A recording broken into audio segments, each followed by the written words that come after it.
बिल्कुल 60 second news की शुरुआत करते हैं, जहां बाबा सिद्दीकी की हत्या, इस पूरे मामले से सलमान खान का परिवार सदमे में है। सलमान से नजदीकी थी बाबा सिद्दीकी की, ऐसे में हत्या के लिए लॉरेंस बिश्नोई गैंग का नाम भी सामने आ रहा है। लेकिन अब इसी गैंग ने सलमान को धमकी दी है। एबीपी न्यूज से बातचीत में सलीम खान, जो सलमान के पिता हैं, उन्होंने क्या क्या बातें शेयर की हैं, आप देखिए। सलमान खान के पिता सलीम खान ने एबीपी न्यूज से एक्सक्लूसिव इंटरव्यू में इस बात को खारिज किया कि सलमान से दोस्ती की वजह से बाबा सिद्दीकी की हत्या की गई।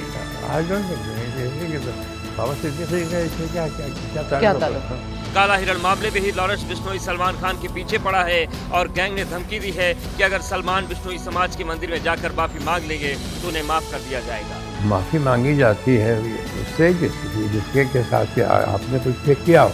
माफी जो है वो उससे मांगी जाती है जिसके साथ आपने गुनाह किया हो, जिसको तकलीफ दी हो या जिसको धोखा दिया हो, जिसके पैसे खा गए हो, वो। हालांकि सलीम खान ने माना कि धमकियों की वजह से परिवार परेशान है। मेरी बहुत मशवरे नहीं है, मैं टेंशन है, मैं इससे इनकार नहीं करूँगा। सलमान से 5 करोड़ रुपए की फिरौती मांगने पर सलीम खान ने कहा कि फिरौती नहीं दी जाएगी। मान रही है कि 5 करोड़ दे दो, हम माफ कर देंगे। सलीम खान ने यह भी दावा किया कि सलमान जानवरों से बहुत प्यार करते हैं।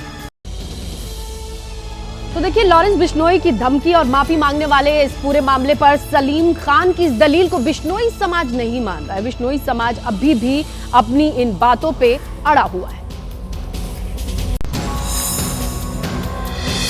एबीपी न्यूज पर सलीम खान के दलीलों को बिश्नोई समाज ने झूठ बताया है। बिश्नोई महासभा के राष्ट्रीय अध्यक्ष ने कहा कि हिरण का शिकार नहीं करने की बात सरासर झूठ है।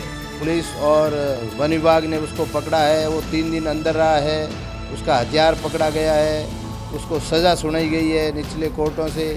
माफी मांगने की धमकी पर देवेंद्र बुढ़िया ने कहा कि माफी मांगने न मांगने का फैसला सलमान खान का है। माफी नहीं मांगे वो अलग बात है, किससे मांगे, तो किससे मांगे कि हमारा निज मंदिर है, मुक्तिधाम मुकाम है। 5 करोड़ रुपए की फिरौती मांगने पर देवेंद्र बुढ़िया ने क्या कहा, सुनिए। बिश्नोई समाज हो चाहे लॉरेंस हो, हमारे खून में भी रिश्वत और पैसे मांगने की नहीं। हम लोग निस्वार्थ भावना से वन्य जीवों को, पेड़ों को बचाते हैं। जान से मारने और सलमान लॉरेंस की दुश्मनी खत्म कराने के लिए 5 करोड़ रुपए की मांग वाले धमकी भरे व्हाट्सएप मैसेज मामले में मुंबई में FIR दर्ज कर ली गई है। पुलिस मामले की जांच कर रही है। और देखिए, बाबा सिद्दीकी मर्डर केस में एक और खुलासा हुआ है, जहां पे एक आरोपी को पकड़ा गया और उस आरोपी के मोबाइल से ज़ीशान सिद्दीकी की फोटो मिली है। इसका मतलब यह है कि ज़ीशान को भी मारने की प्लानिंग हो सकती थी। इस एंगल से भी जांच की जा रही है। अब तक 9 आरोपी कुल पकड़े गए हैं इस मामले में।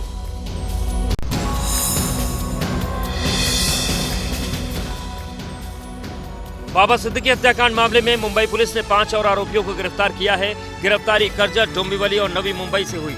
5 आरोपियों को कोर्ट में पेश किया गया। कोर्ट ने सभी को 25 अक्टूबर तक पुलिस कस्टडी में भेज दिया। इस बीच मुंबई क्राइम ब्रांच की टीम ने बाबा सिद्दीकी के तीनों सिक्योरिटी गार्ड्स को फिर बुलाया और दूसरी बार उनका बयान दर्ज किया। सूत्रों ने बताया कि जिस समय बाबा सिद्दीकी पर फायरिंग हुई उस समय उनके साथ सिर्फ एक ही सिक्योरिटी गार्ड था। गार्ड का दावा है कि जिस वक्त फायरिंग हुई तब उसकी आंख में मिर्ची जैसा कुछ डाला गया था, जिससे वो रिटेलिएट नहीं कर पाया।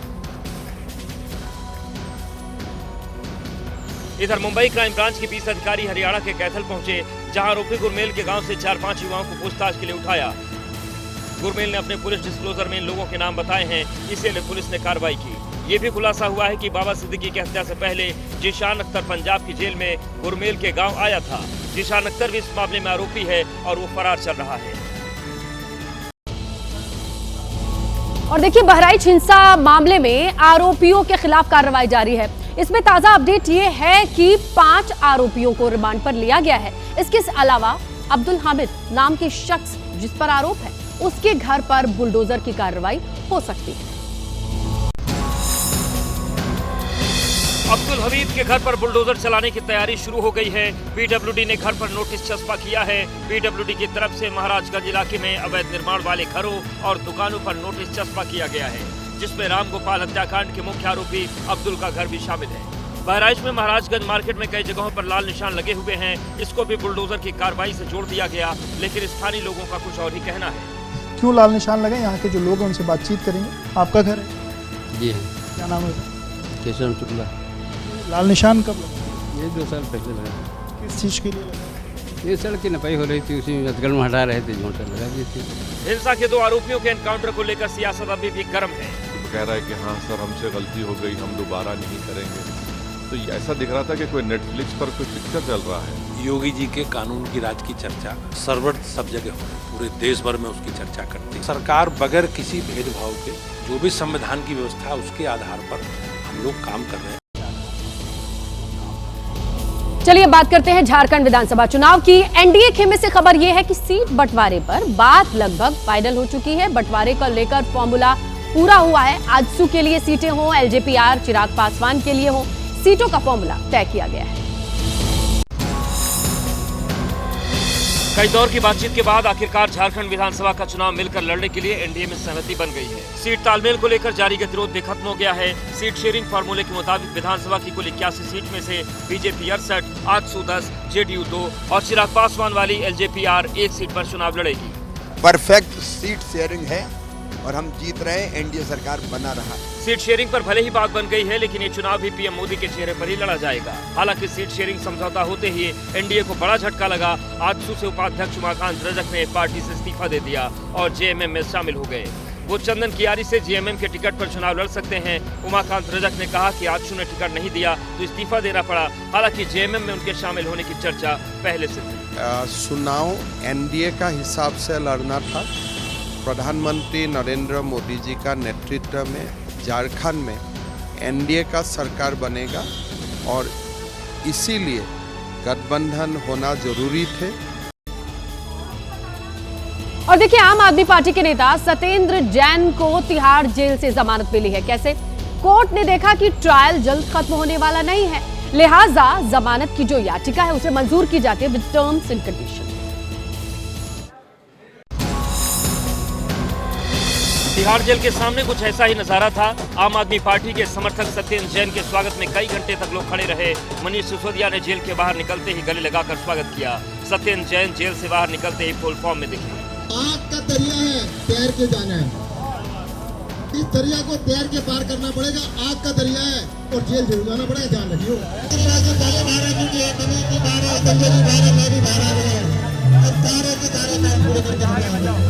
नेताओं ने सत्येंद्र जैन का स्वागत किया। मई 2022 से सत्येंद्र जैन तिहाड़ जेल में बंद थे और तकरीबन 2.5 साल के बाद जो है सत्येंद्र जैन और आम आदमी पार्टी दोनों को बड़ी राहत मिली है। सत्येंद्र जैन 31 मई 2022 से हिरासत में थे। 6 अप्रैल 2023 को दिल्ली हाईकोर्ट से जमानत याचिका खारिज होने के बाद मई 2023 में उन्होंने सुप्रीम कोर्ट में अपील की थी, जहां से उन्हें 360 दिन बाद 42 दिन की जमानत मिली थी। इसके बाद सत्येंद्र जैन को दोबारा तिहाड़ जेल जाना पड़ा था। मनीष सिसोदिया और सत्येंद्र जैन को जमानत मिलने के बाद आम आदमी पार्टी के सभी नेता जेल से बाहर आ चुके हैं। और देखिए, पराली जलाने वाले किसानों के खिलाफ एक्शन वाले इस पूरे मामले पर सियासत तेज होती जा रही है, क्योंकि नायब सिंह सैनी सरकार के रूल के साथ अब ये आरोप लगाए जा रहे हैं कि ये जो कड़े नियम हैं वो किसान विरोधी है।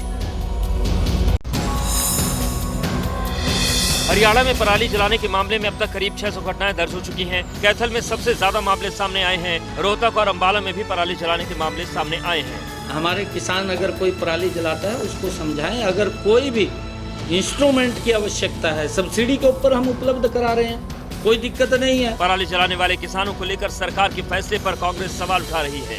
हमारे कुछ सवाल हैं श्रीमान नायब सैनी मुख्यमंत्री जी से। क्या ये सीधे सीधे एक षड्यंत्र नहीं, एमएसपी को चोर दरवाजे से खत्म करने का और किसान की फसल को एमएसपी पर ना खरीदने का?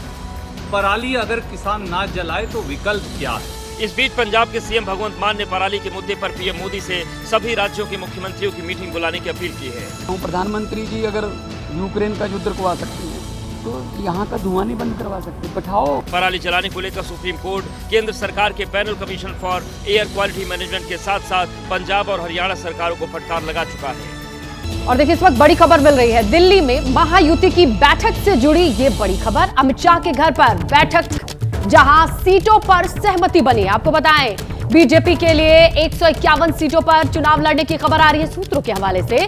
शिवसेना 84, एनसीपी कोटे में 53 सीट संभव, सूत्रों के हवाले से ये बड़ी खबर। और जल्द ही संयुक्त प्रेस कॉन्फ्रेंस, सीटों का ऐलान और ये तमाम चीजें सामने आ सकती हैं।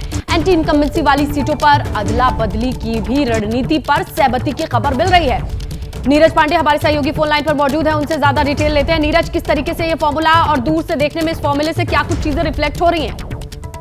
देखिए, एक बात तो साफ हो गई है कि एनडीए की कल करीब 4 घंटे तक चली बैठक में आपस में सहमति बन गई है।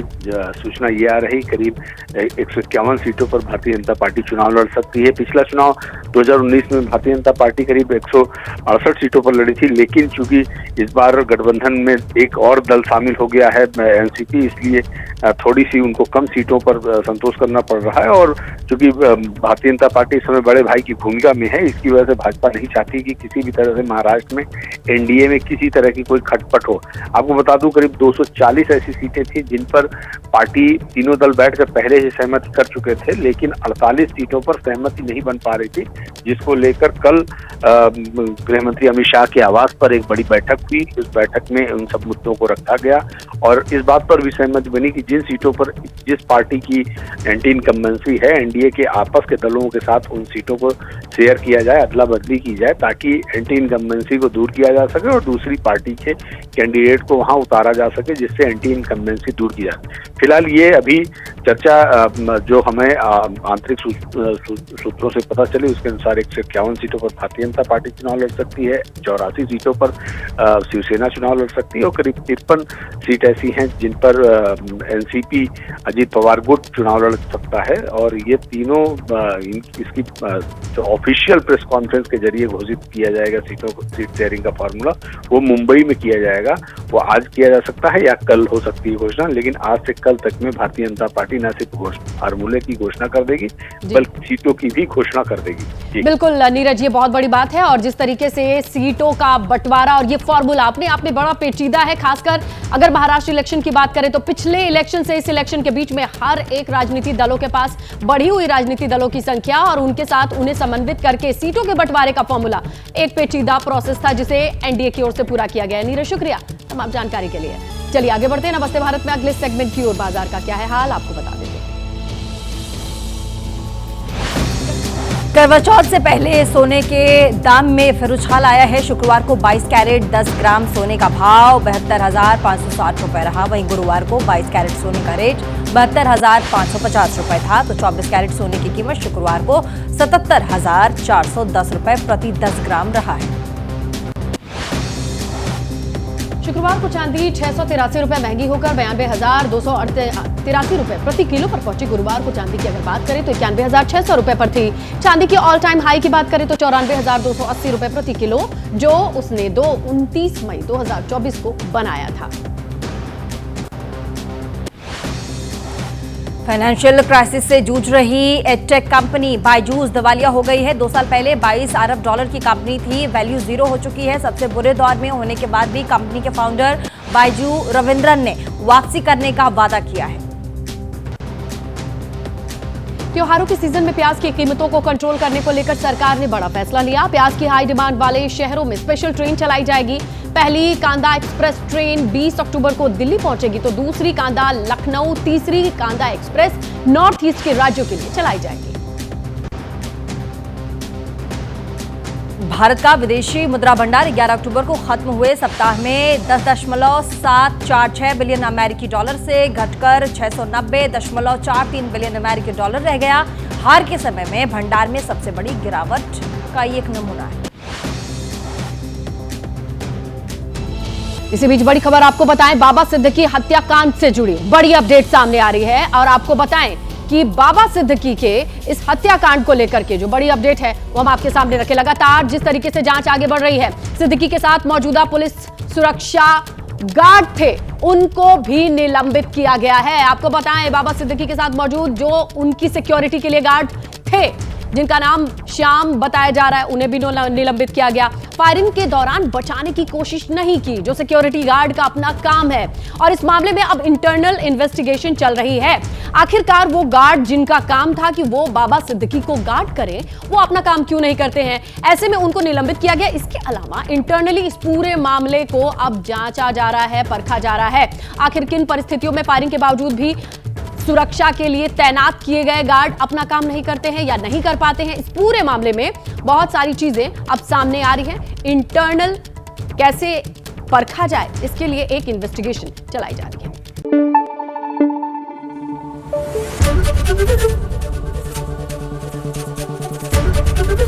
एबीपी न्यूज आपको रखे आगे।